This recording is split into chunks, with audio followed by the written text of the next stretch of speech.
And I'm reading from Rays of the One Light.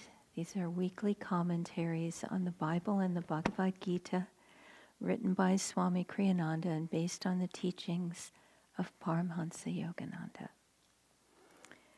Is God present even there where there is ignorance? Truth is one and eternal. Realize oneness with it in your deathless self within. The Gospel of St. John makes a reference to the divine light that is obscure to the rational faculty, but that enlightens our higher nature. The light shineth in darkness, and the darkness comprehended it not. Reason recoils from this statement with innumerable questions. What is this darkness? Is it conscious that it should comprehend anything?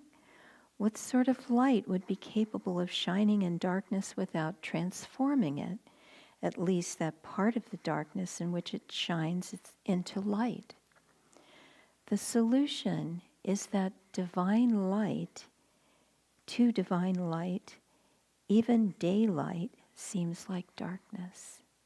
The sun itself, like the moon which shines only by reflected light from the sun, is but a kind of reflection of the cosmic light, which, being immaterial, is invisible to the eyes, but which is the great source of all material reality. In Autobiography of a Yogi, Yogananda describes his youthful visit to Ram Gopal Muzumdar, the sleepless saint, who lived in the vision of that hidden light. Around midnight, Yogananda wrote, Ram Gopal fell into silence, and I lay down on my blankets. Closing my eyes, I saw flashes of lightning, the vast space within me of chamber of molten light. I opened my eyes and observed the same dazzling radiance. The room became a part of the infinite vault which I beheld with interior vision. Yogananda, why don't you go to sleep? Sir, I said, how can I sleep in the presence of lightning, blazing whether my eyes are shut or open? You are blessed, he said, to have this experience. The spiritual radiations are not easily seen. The saint added a few words of affection. This is the light that shineth in darkness. It has been described variously in the great scriptures. In the Bhagavad Gita, the devotee Arjuna is given an experience of the infinite state and exclaims in awe, if there should rise suddenly within the sky sunburst of 1,000 suns, flooding earth with beams undeemed of, then might that Holy One's majesty and radiance dreamed of. Thus, through Holy Scripture, God has spoken to mankind.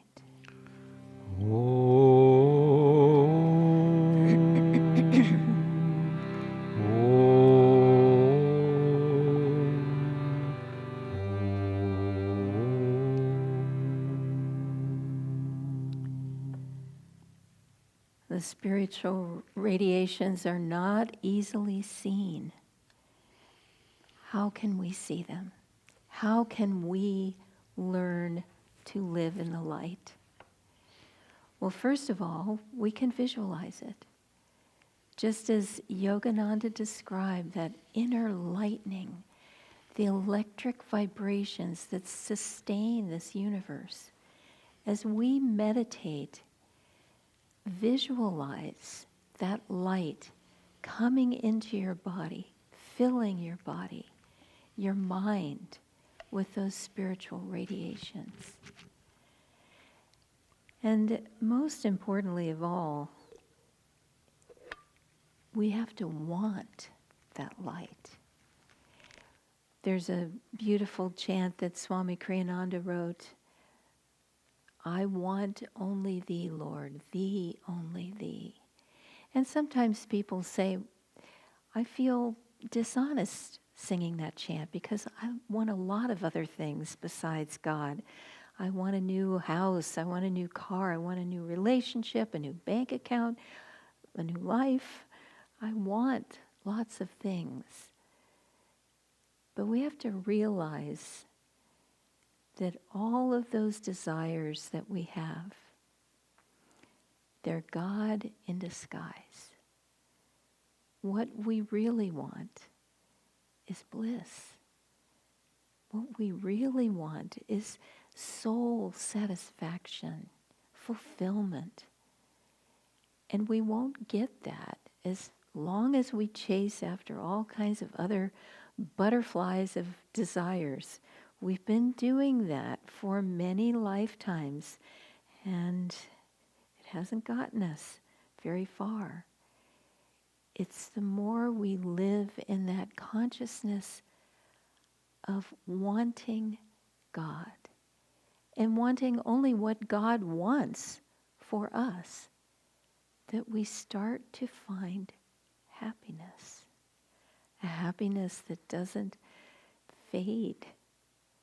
Swami tells a charming story about wanting a camera, and as his assistant in the 70s and 80s, and some of the 90s, I experienced some of this firsthand because he was a wonderful photographer.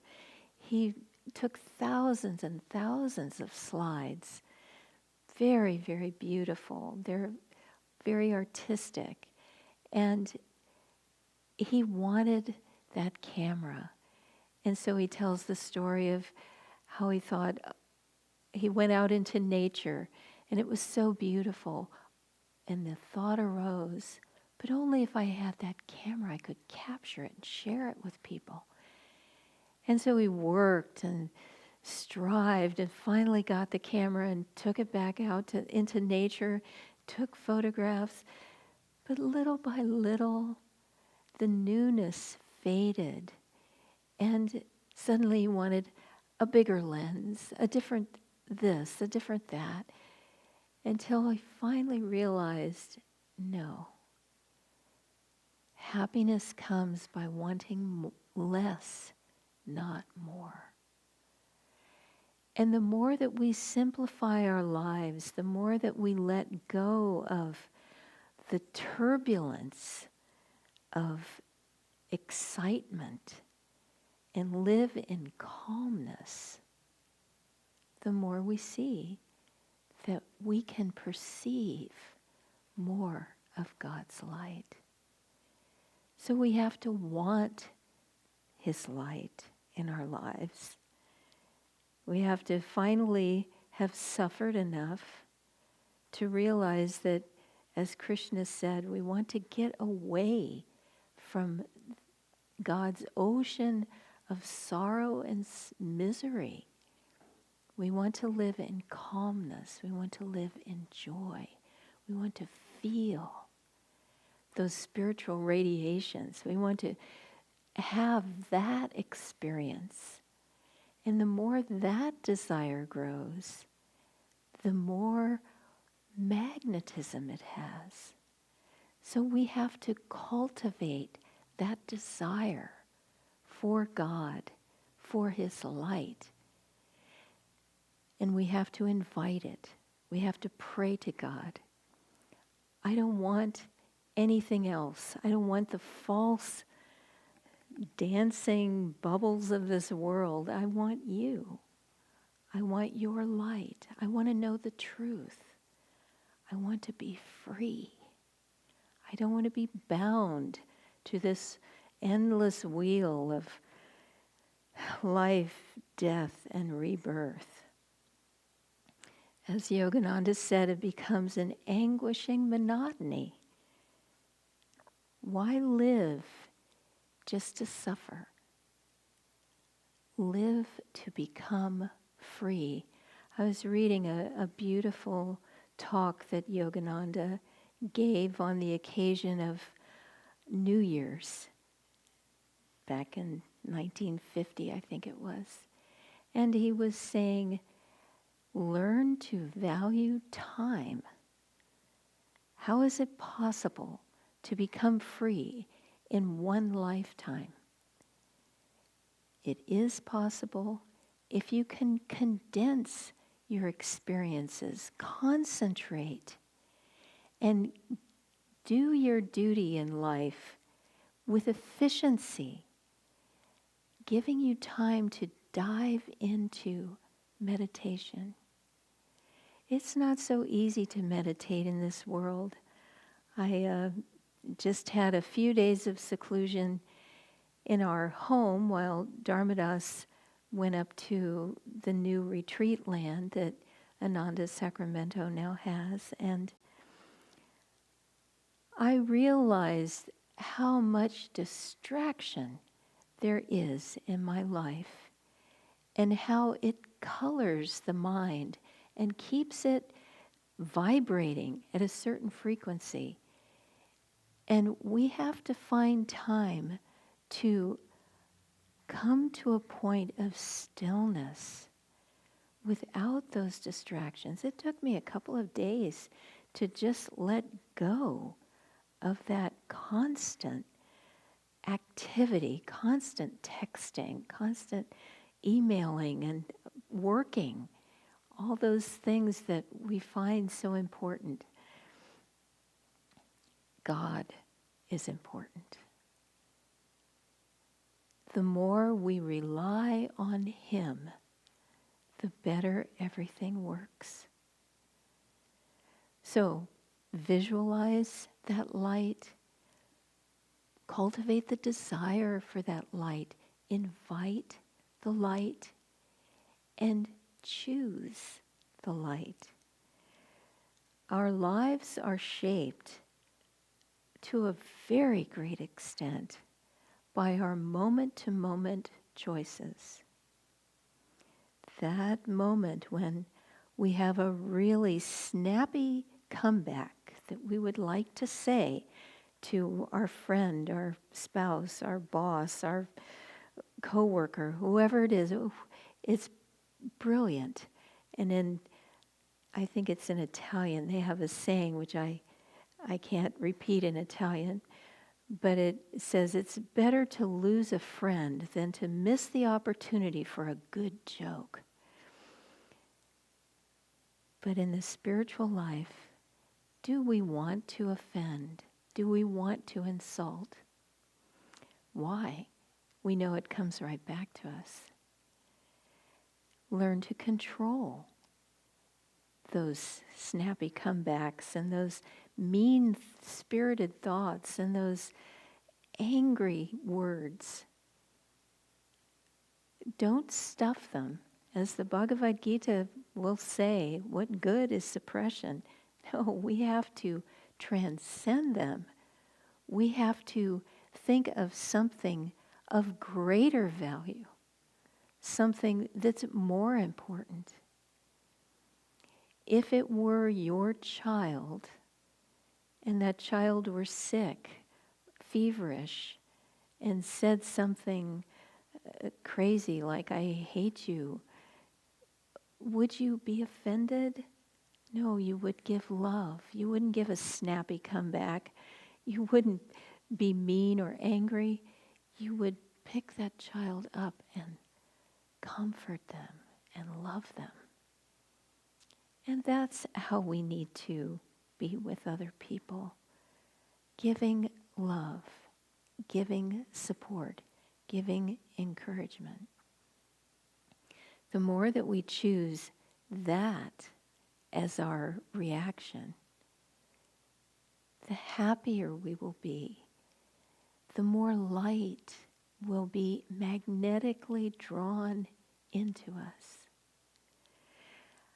God has given us, through the Bible, through the scriptures, many, many beautiful promises. I was just reading one from the book of Joshua in the Bible, and it said,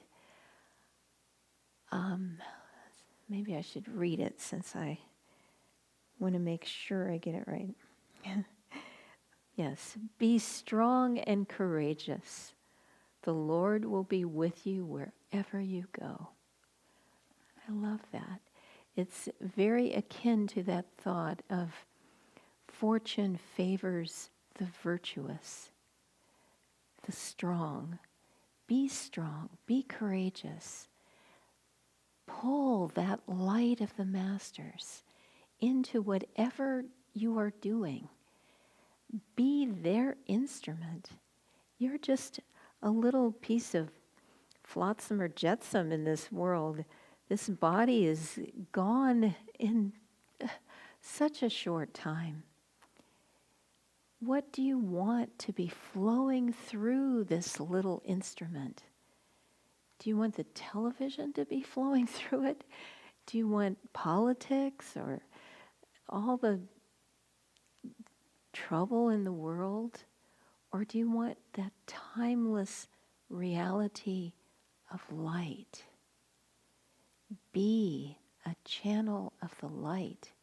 And those promises of the scriptures, I think it's Jeremiah, the Lord says, I know the plans I have for you, plans to prosper you and not to harm you, plans to give you hope and a future.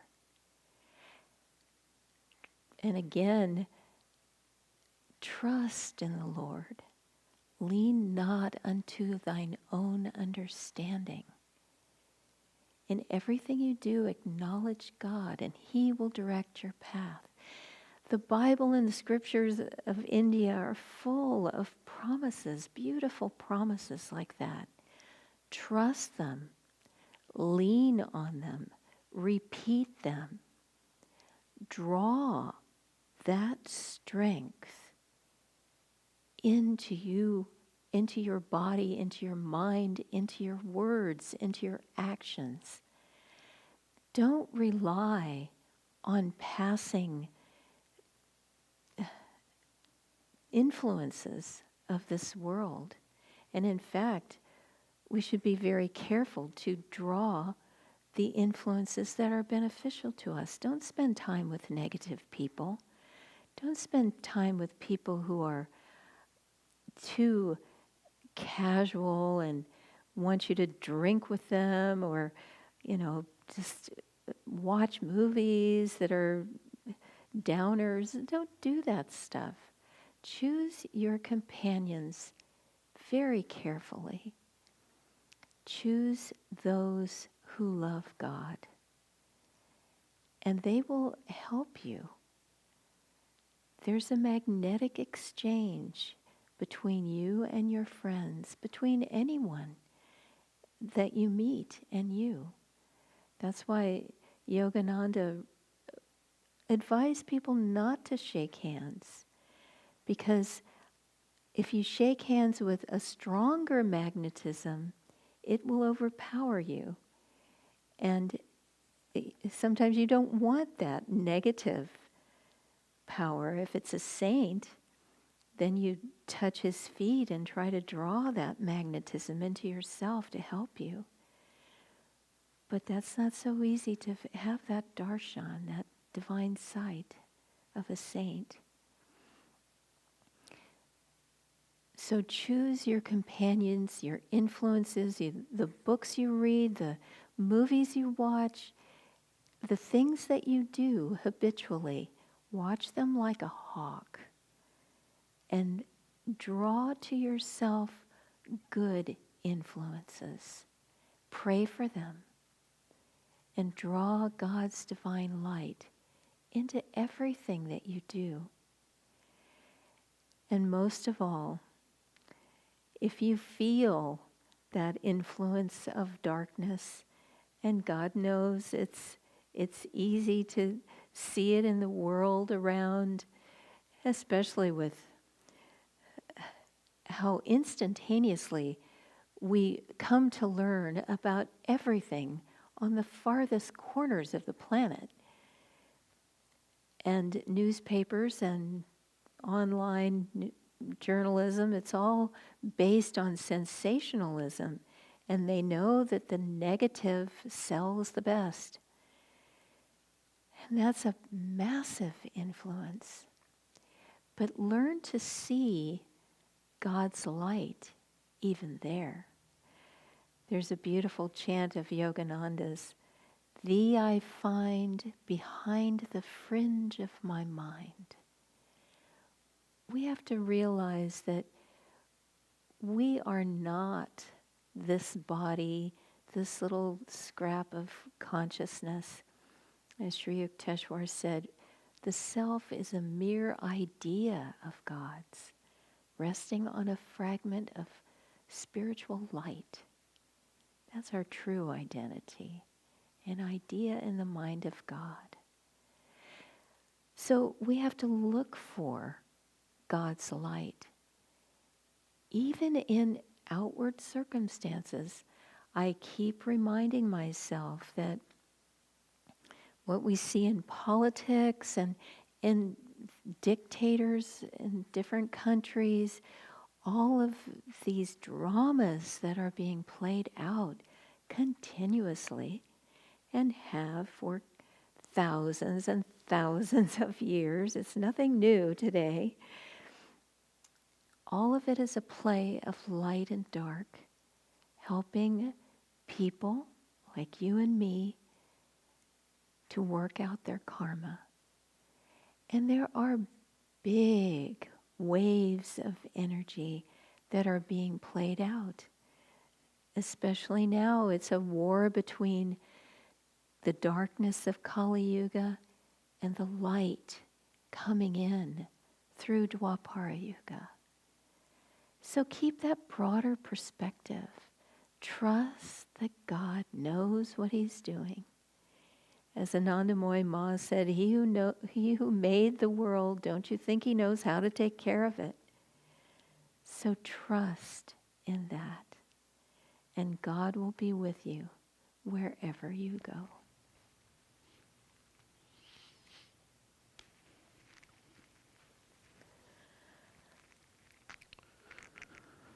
I will add a few thoughts to the ones Nirmala was sharing about how to live in that light, and also just refer to my own experience, because I was, as she mentioned, I was up at the new property that we have in the foothills for this much of this week, and was very busy, very alone most of the time, but also at the same time very busy.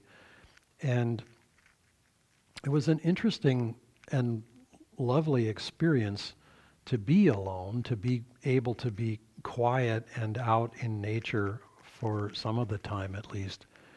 And I realized, as I have often realized in the past, that nature has a way of reminding us of our center. Nature itself tends to be centered.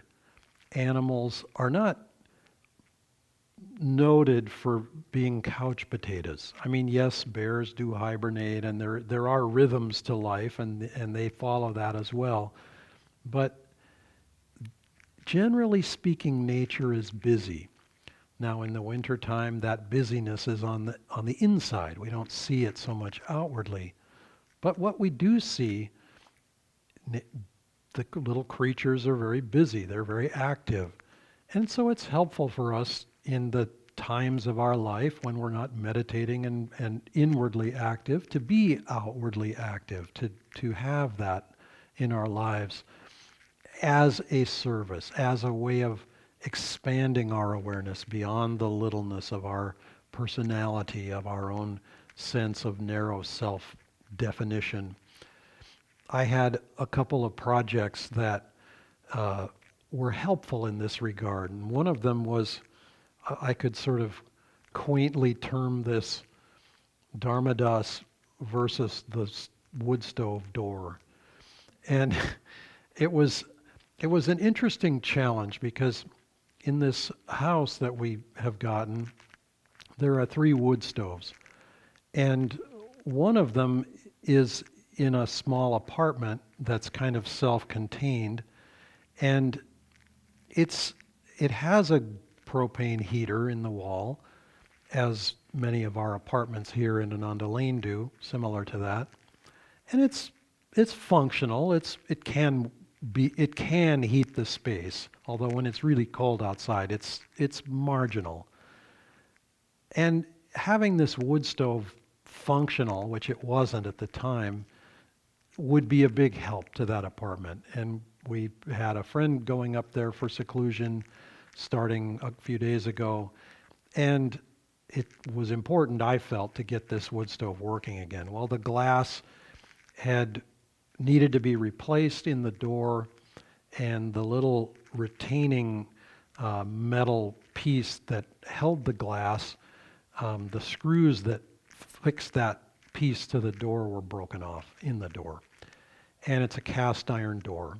And there was no way to get those things back out. I tried the quote easy out. There's a little tool called an easy out where you sort of drill into the head of the screw that's too tight to get out, and you put this tool, you run it backwards and it threads itself into the head of the screw and it gradually draws the screw out. All lost on this thing. This thing sort of stuck its tongue out at me like, yeah, you think you can get me out of there? Well, guess again, pal. So I asked around. I tried to see if I could get a new door. Well, no, this is a 40-year-old stove. Those doors have long since ceased to be produced. So basically, what I was up against was, we either throw this stove away or we fix the door, but now is the time. So I asked around and I found a way to drill into cast iron. Now, this was new territory for me. Drilling into cast iron is not, I've drilled into lots of things. I've drilled into stone and concrete, drilled into things that are kind of tough to drill through, steel, aluminum, etc. I mean, easier things. Drilling into cast iron was new territory for me. So I had to buy a new set of drill bits. Set of drill bits, mind you, not one drill bit, because the one drill bit that you need for what I was trying to do was 17/64ths of an inch. It was not just go buy a 1/4-inch drill bit or a 1/2-inch drill. It was a 17/64ths drill bit. Well, you can't buy one of those. You have to buy the whole set that includes all the way from, 1/8 inch or 16th inch all the way up to whatever. So I had to get that. Then I had to get a tap set, which is not the, this kind of tap set. It's to create threads in the part that you've drilled out. Then I had to get a little insert and a little kit to draw the insert into that. And then I had to get the screws that would actually tighten this piece of metal to hold the glass in. And I had to get the new piece of glass. So I brought all of this back to the land to work on it after getting it. And I started drilling into the cast iron, and initially it went pretty well. Well, then the drill bit that I was using started to get dull, and it just didn't matter how much pressure I applied. I even stood on a chair and started to put all my weight on it, and I smelled my drill starting to burn up under the pressure, and I was covering the air vents, which is kind of the equivalent of doing this to the drill. The drill couldn't breathe. It wasn't happy. It was letting me know, like, dude, I'm going to die here, so why don't you let me have a little space?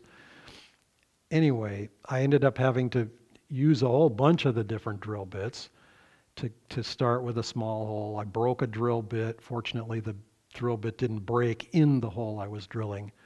But little by little, I got these holes, 2 of them, big enough that I could thread the insert in and then thread the screw in to the insert and hold the little piece of metal. Then I got the fresh piece of glass made from the glass store and put it all together. And it was fascinating because, I was chanting Om out loud while I was doing this. I was, Divine Mother, what are we going to do here? And it was unfamiliar, and it was uncomfortably unfamiliar. And yet, at the same time, there was a grace behind it.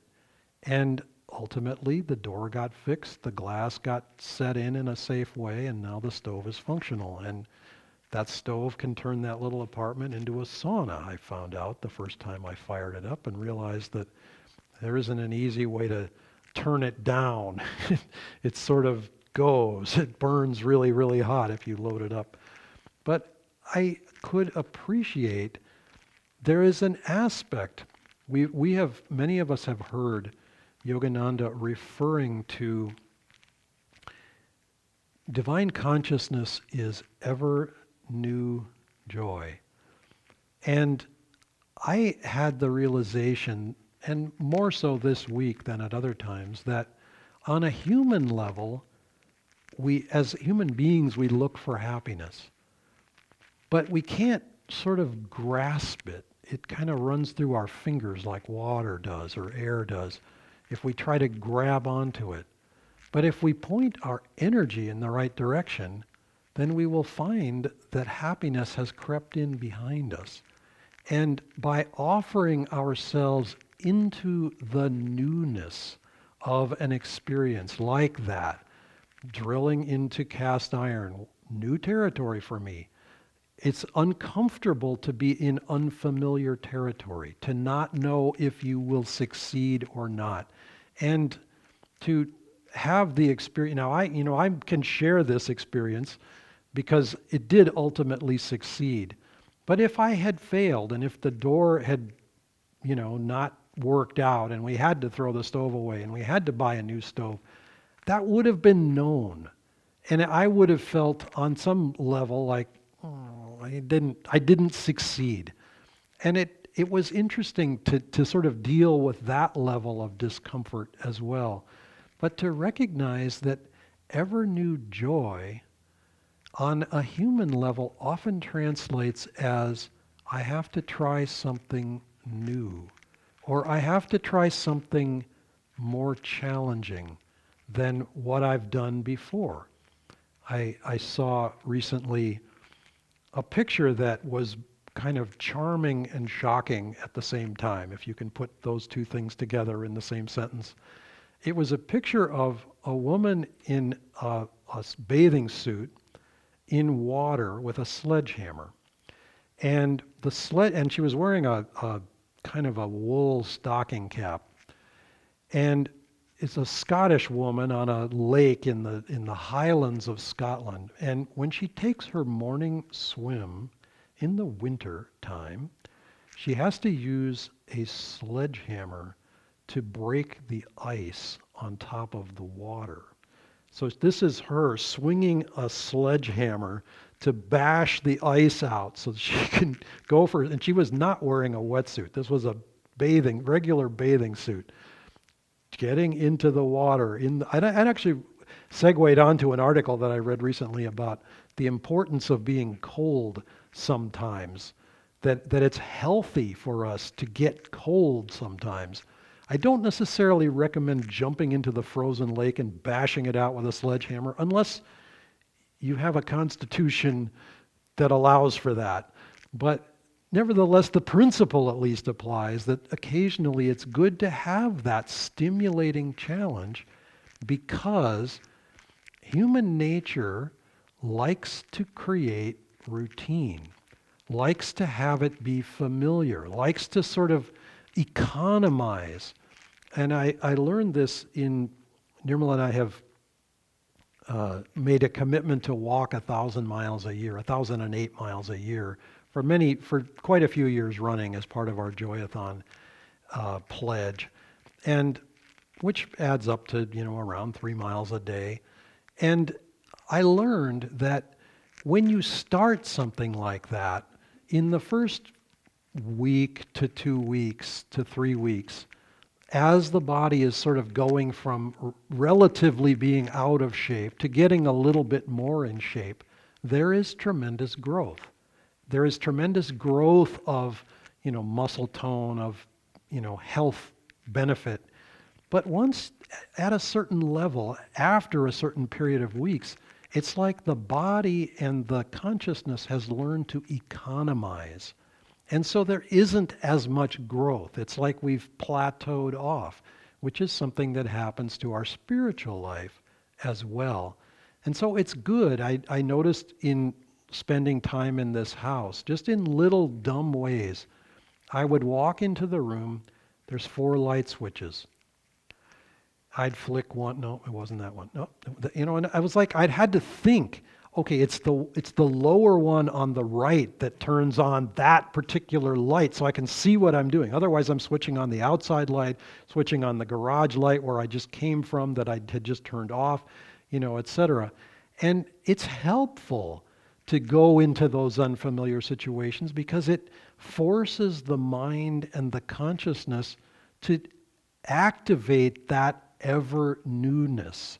That, because ever new joy, I'm convinced, is also a little challenging, certainly to the human mind. I mean, witness in the reading Nirmala shared in the Bhagavad Gita, where it's speaking of the divine light, 1,000 suns flooding the earth with beams undeemed of, then might that holy one's radiance be dreamed of. What might be that holy radiance one's dreamed of? That experience had Arjuna's tongue stuck to the top of his mouth and his hair standing on it. I mean, it's pretty strong stuff, having that divine experience. I had an experience many, many years ago of the inner light, and it was a little shocking. It was whoa, it was kind of frightening because it was more intense than anything in this world. But that doesn't mean it isn't a blessing. It just means it comes as a kind of challenging blessing. So I invite all of us in our own lives to embrace the challenges and the challenges that Nirmala was speaking of as well, to simplify, to create the time and the inwardness to experience these these states of divine consciousness. I would also just simply add, in addition to that, because once we embrace those kinds of challenges ourselves, it's very easy for us to want to challenge our neighbors and friends and spouses and family to do the same. After all, if it's good for us, it'll be great for them too, right? I would encourage others. I would not challenge others, because others are not always as interested or as ready or as prepared for those kinds of things. So you can invite, you can encourage, but example speaks much louder than any other words or suggestions might. And so that's just a helpful thought, born of hard personal experience in my own life. Let us embrace this new year. I realize we're a couple of weeks into it, but since this is our first Sunday service in the year 2022, let us embrace this new year as a year of knowing God's joy, of realizing God's joy, and the ever newness of that joy. Let us live that joy in every moment of our lives. Namaste.